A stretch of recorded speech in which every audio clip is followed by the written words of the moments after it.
Bonjour, bienvenue sur ce point bourse du 11 février 2025. Alors aujourd'hui, on va voir les actions du CAC 40 notamment qui ont bien bougé, les résultats toujours sur ces valeurs-là. Aux États-Unis aussi, des valeurs qui ont donné leurs résultats. Et alors au niveau des chiffres, il n'y a pas grand-chose en ce début de semaine, hein. Le discours de Powell a pas donné de grandes indications non plus, donc on va pas s'attarder dessus. Et on va commencer avant de voir les actions par le Bitcoin. Alors comme d'habitude, avant de commencer, je rappelle que les informations et analyses données sur cette chaîne sont données à titre indicatif et ne peuvent pas être considérées comme un conseil en investissement. L'investissement en bourse est risqué et vous êtes responsable de tous les investissements que vous faites. Pourquoi on s'intéresse au Bitcoin? On va zoomer. On va voir ici, depuis une semaine environ, il n'y a plus de volatilité du tout sur le Bitcoin. On a des corps de chandeliers qui sont quasiment absents. On le voit depuis le 6 février. On a quelques mèches, mais qui ne sont pas énormes pour le Bitcoin. Pour d'autres, ça pourrait être important, mais on sait que le Bitcoin est beaucoup plus volatile. Et là, on le voit, le cours ne bouge plus. On est autour des 96 000. Et on le voit, cette perte de volatilité, généralement, ça induit un changement de tendance assez fort, assez proche. C'est-à-dire qu'on pourrait arriver, ces prochaines heures ou ces prochains jours, à une poussée vers le haut ou vers le bas du Bitcoin, et une tendance qui devrait perdurer pendant plusieurs jours ou plusieurs semaines. Donc, attention. Alors, on a quand même cette mèche basse qui est intéressante.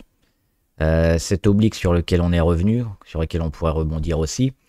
Et au niveau... Alors, la MACD, on est un peu neutre. On a quand même une inversion de tendance. On serait plutôt enclin à voir le Bitcoin repartir vers le haut, si on devait choisir. Mais il y a toujours un risque d'aller taper les 88 000, voire un peu en dessous. Donc on verra ces prochains jours, mais on s'attend certainement cette semaine, avant dimanche probablement, à une grosse poussée dans un sens ou dans l'autre sur le Bitcoin. Donc ce sera à surveiller, je pense. On va regarder les CAC 40 et les grosses variations sur le CAC, avec quelques résultats notamment.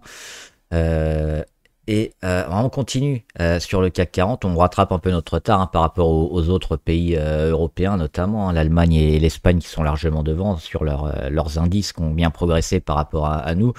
Donc ça, c'est plutôt bien. Après, oui, il va falloir toujours confirmer avec les gros. Là, on a eu Kering aujourd'hui qu'on va voir juste après.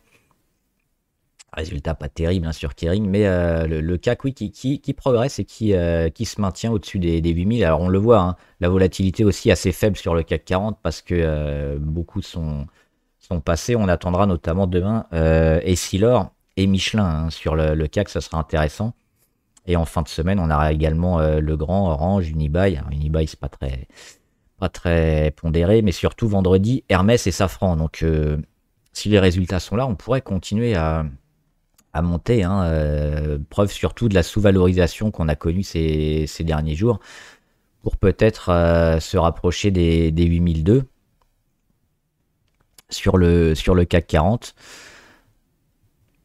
Et on va voir les grosses variations. La tendance reste toujours positive, tant qu'on ne casse pas ici cet oblique à 20 jours notamment. Donc on avait temporisé pendant une semaine ou deux, et finalement les résultats sont plutôt achetés quand même. Donc il n'y a pas de cassure des 7008. On reste sur les 8000 et la tendance toujours pour peut-être aller travailler un peu plus haut. On verra avec Hermès, je pense que c'est ça qui donnera la solution. Vendredi soir, on regarde les grosses variations, et notamment, on va commencer par Kering qui a donné ses résultats, des résultats assez moyens, on s'y attendait. Ont été quand même un peu achetés. Pourquoi? Parce que la valorisation aussi, elle est assez faible, et surtout parce qu'on espère sur Kering et le luxe avoir atteint un point bas dernièrement, donc sur ces derniers trimestres, notamment on le voit ici, septembre 2024, novembre 2024, on est allé taper un peu des points bas. Et on pourrait espérer peut-être repartir. Alors on fait une mèche haute surtout, on a été à plus 1,3. On est monté assez haut quand même sur Kering, puisqu'on est monté à plus 6,8 en cours de séance, mais ça n'a pas tenu. On est toujours sous la moyenne à 200, on est toujours sous les 253, donc pour moi c'est toujours baissier Kering, il faudra attendre. Même si on sent que le luxe tend à se retourner, on évitera quand même de miser sur les plus faibles. Et Kering fait partie des plus faibles sur le luxe. On va regarder les autres grosses variations.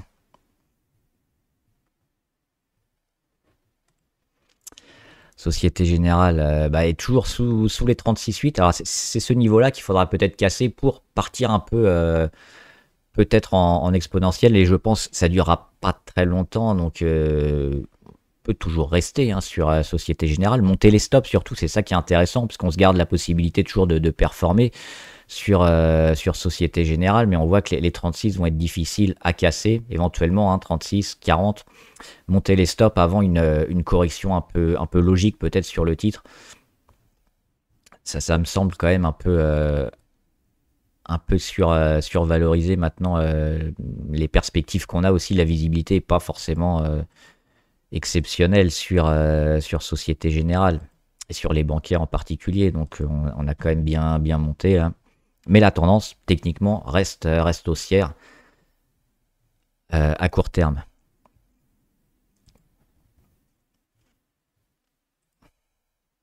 Et surtout je voulais voir Pernod Ricard, parce qu'on casse les 199, 100.99, c'était le plus bas Covid, où tout le monde avait paniqué. Alors on était bien revenu, parce qu'on était passé de 100 à 200 en 2 ans à peu près, qu'on avait à nouveau dépassé un peu plus d'1 an après. Mais finalement, la baisse de la consommation en Chine, les déstockages qui ont du mal à se faire, le redémarrage qui ne se fait pas. Les États-Unis aussi ont eu un peu de mal à repartir, notamment sur ces vins, ces spiritueux, ces alcools. Et les taxes douanières de Trump qui viennent dessus, ça continue de plomber le titre. Et puis, on revient sur les 100 et on casse hier. Et aujourd'hui, on confirme cette baisse. Donc, il n'y a rien à faire sur Pernod éventuellement, mais on peut même jouer contre. Parce qu'avec la cassure des 100 ici, c'est plutôt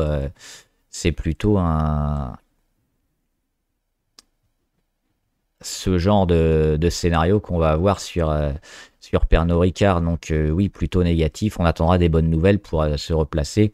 Mais pour l'instant, il n'y a absolument rien. On peut regarder aussi aux États-Unis. Il y a Coca-Cola qui a donné ses résultats, qui étaient meilleurs qu'attendus. Plutôt intéressant les résultats de Coca-Cola. Et on voit que ça a été acheté. Ça a du mal à tenir, mais le gap est important, on fait 3%. Alors là aussi, Coca-Cola, c'est pas la plus volatile, c'est pas une tech. On était sur la moyenne à 200 et on le pressentait, on le voit, on revenait sur cette moyenne à 200, on était en échec, mais derrière, on était racheté. Et puis là, les résultats ont donné la tendance. Acheté, gap, alors chandelier rouge, pas énorme, pas exceptionnel, mais je pense qu'à moyen terme, ça peut être intéressant quand même pour relancer quelque chose. Donc ces achats-là, je pense, soit rebondiront comme ça, soit même si on revient sur la moyenne à 200, sur les 64, la zone de gap devrait être achetée. Donc plutôt positif sur Coca-Cola à moyen terme, pour rentrer maintenant ou dans quelques jours sur une conso. On regardera évidemment les résultats sur le CAC ces prochains jours. On a également Beneteau qui a donné ses résultats. Alors, il n'était pas au CAC, Beneteau, mais ils ont fait des beaux chiffres. La tendance était quand même bien dégradée. Beneteau, c'est dans plutôt les articles de loisirs et luxe un petit peu. Donc, la tendance, est-ce qu'elle peut revenir en Europe notamment? Pourquoi pas? Parce qu'on a beaucoup baissé. On était sur les 15, 16 ici il y a 1 an et demi. Et sur les 8, on divise par 2 le cours. Alors même en considérant un ralentissement, c'est peut-être un peu sévère, là aussi sur des points bas avant une relance. La relance, est-ce qu'on l'a? Les résultats ont été plutôt bons, plutôt achetés. On revient au-dessus de la moyenne à 200, on fait un gros gap, on prend 17%. On mèche sur le gap et on finit au-dessus de l'ancienne oblique. Alors je l'ai gardé ici, je l'ai pas mis sur le rebond du mois de mai 2024, je l'ai gardé sur le mois de mars 2024. Ça me semblait aussi plus cohérent par rapport à la moyenne à 200. Peut-être enfin le signal pour bien rentrer sur Beneteau. Parce que ce gap, il est très important, qu'on finit avec un beau chandelier, qu'on finit au-dessus de tout. Là aussi, ça demandera encore pas mal de travail, peut-être un retour sur les 9.3, mais sur Beneteau, oui, on peut entrevoir certainement des rentrées intéressantes. On surveillera aussi les volumes. Alors, on a également beaucoup de volume aujourd'hui parce que c'était les résultats, mais si on a demain, après-demain aussi, plus de volume que d'habitude, c'est-à-dire plus que les 100 000. Alors on n'ira certainement pas aux 600 000, mais peut-être 200 000, ce serait bien. Donc des volumes un peu soutenus pour soutenir le cours, justement. Plutôt positif sur cette valeur qui a peut-être donné un signal intéressant. Et je voulais revenir aussi sur quelques valeurs du CAC, notamment une qui me semble pas mal. Alors les résultats ils sont pas tout de suite, mais on peut peut-être l'acheter maintenant et espérer des résultats intéressants, parce que là aussi sur Téléperformance on est revenu sur des points bas, super bas justement, qui ont été achetés plusieurs fois, notamment au mois de mars 2024 et au mois de décembre 2024. C'était les 78 environ. Derrière, on repart et là, on refrôle à nouveau la moyenne à 200 sous laquelle on est depuis août, donc cet été, l'été dernier, et sur lequel on a du mal à repartir. Mais on avait fait ce scénario avec le triangle et puis le petit redémarrage. Ça semble intéressant. Le problème, c'est un peu l'IA qui a été du mal à implanter sur Téléperformance et qui a plutôt favorisé les concurrents. Mais on sent que là aussi, le niveau de valorisation est tellement faible sur Téléperformance, même si les chiffres ont été mauvais, moins bons ces derniers temps. Est-ce que ça mérite une sanction aussi sévère? Et finalement, il n'y a plus tellement de vendeurs maintenant sous les 100 euros, sous les 80, c'est racheté. Et les résultats pourraient aussi faire booster un peu le titre. Alors c'est dans une dizaine de jours ou la semaine prochaine, les résultats sur Téléperformance. Je crois que c'est fin février. Il faudra, je pense, c'est quelque chose à jouer. Peut-être en spéculative, pas forcément une très grosse ligne sur Téléperformance, mais je pense que ça mérite de se placer éventuellement dès maintenant, avant les résultats qui ont plus de chances, je crois, d'être achetés parce que niveau de valorisation faible, parce que ratio à nouveau intéressant pour l'avenir, et que le point bas aussi sur Téléperformance a plutôt été atteint dernièrement. Donc on va viser à nouveau 2025 et certainement des poussées un peu plus élevées au-delà des 120. On n'est même pas sur les 100, donc là aussi ça peut être intéressant en termes de pourcentage à avoir assez rapidement. Voilà, et on va juste voir rapidement des actions du portefeuille, notamment qu'on aime bien, sur lequel on est de CRSI. Ça continue aujourd'hui, beaucoup de volume comme hier, grosse poussée de volume, grosse poussée sur le titre, on prend 5%. Alors on n'est pas encore parti, mais c'est peut-être le démarrage. Là on aura peut-être aussi la réponse demain, après-demain ou cette fin de semaine, si on arrive à casser les 4,78. Mais là c'est intéressant parce que rebond, parce que on casse tout, on casse les Bollinger, on casse les moyennes, et surtout volume. 2 jours de suite, des volumes super intéressants sur de CRSI, donc ça devrait enfin partir, c'est ce qu'on espère. Confirmation aussi sur Alibaba, la chinoise qui monte tous les jours, quasiment. Le gap à 117. Non, c'est pas celui-là, parce que ça c'était le plus haut. Le plus bas, il était là autour des 113. Il a été comblé aujourd'hui. On l'avait frôlé hier. On comble aujourd'hui le gap qui date du mois d'octobre 2024. Donc, toujours largement aussi. On voit la reprise. Pour le coup, c'est une reprise en V, digne d'une technologique, ce qu'elle est en train de devenir, Alibaba. Donc, oui, les volumes aussi sont là. Donc, on a des objectifs moyen terme aussi qui devraient dépasser les 120 sur Alibaba. Donc là, on se rapproche de l'objectif court terme des 120, mais à terme, on devrait progresser bien au-delà et peut-être faire une tendance un peu à la Amazon, donc toujours largement favorable aussi sur cette valeur-là. Et enfin, je voulais voir Ferrari qui confirme, donc pareil, il faut rester. On avait acheté avant les résultats sur le support autour des 407, 410. On avait fait un +8, je crois, sur résultat. On a consolidé un peu et aujourd'hui, on repart. On dépasse le plus haut ici, sur les 456 environ. Donc on finit à 459 et puis il y a certainement aussi une belle séquence à avoir sur Ferrari. Donc pas le moment de partir. Et voilà. Et la dernière, les actions abonnées notamment. On avait quelques-unes.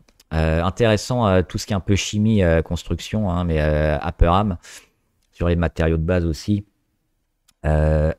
Oui, mais les 28,9, on revient dessus à chaque fois, on est en échec.